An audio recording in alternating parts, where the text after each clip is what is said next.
Malheureusement pour certains, code is not law, ce que montre notre ouvrage qui traite de la réglementation des cryptoactifs et de la blockchain.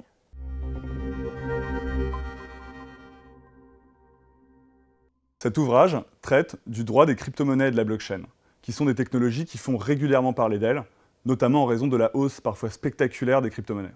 La technologie blockchain soulève d'importantes questions juridiques au regard de sa nature. En effet, il s'agit d'une technologie dite de confiance ou de valeur qui, intrinsèquement, présente des sujets juridiques. L'ouvrage vise à présenter l'ensemble des solutions juridiques et des réglementations qui visent à encadrer et à mettre en conformité les usages qui peuvent se développer sur ces technologies. Nous sommes 5 auteurs et nous venons du monde universitaire et de l'industrie des cryptoactifs et de la blockchain. Cette équipe pluridisciplinaire fait la force de l'ouvrage.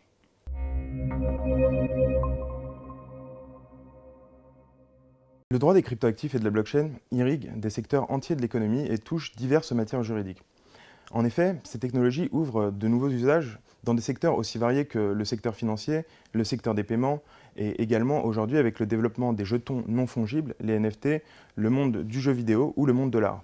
La diversité de ces usages soulève un nombre illimité de nouvelles questions juridiques dans des matières aussi variées que le droit fiscal, le droit civil, le droit financier, le droit des données personnelles ou la lutte contre le blanchiment et le financement du terrorisme. Notre ouvrage a été conçu de manière didactique pour apporter des éléments de réponse aux professionnels des secteurs concernés, mais également aux professionnels du droit et aux étudiants en droit.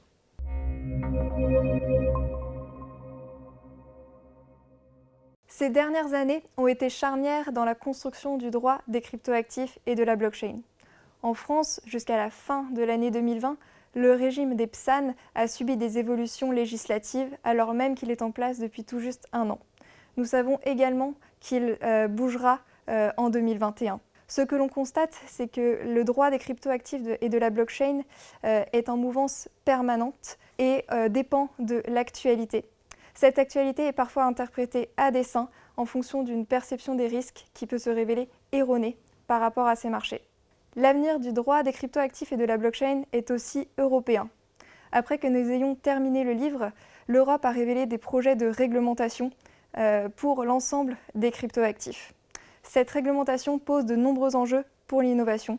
Des enjeux car elle risque de bannir des cas d'usage de l'Europe, mais également car elle risque d'empêcher les petits acteurs, mais également les plus innovants, de participer au développement de ces marchés. À l'avenir, le droit des cryptoactifs et de la blockchain devrait donc être compatible avec la faculté d'innover et la compétitivité des industries françaises et européennes. Nous voyons déjà des places plus enthousiastes et favorables à cette innovation. L'approche européenne en matière de réglementation devrait donc sans doute être un peu moins défensive.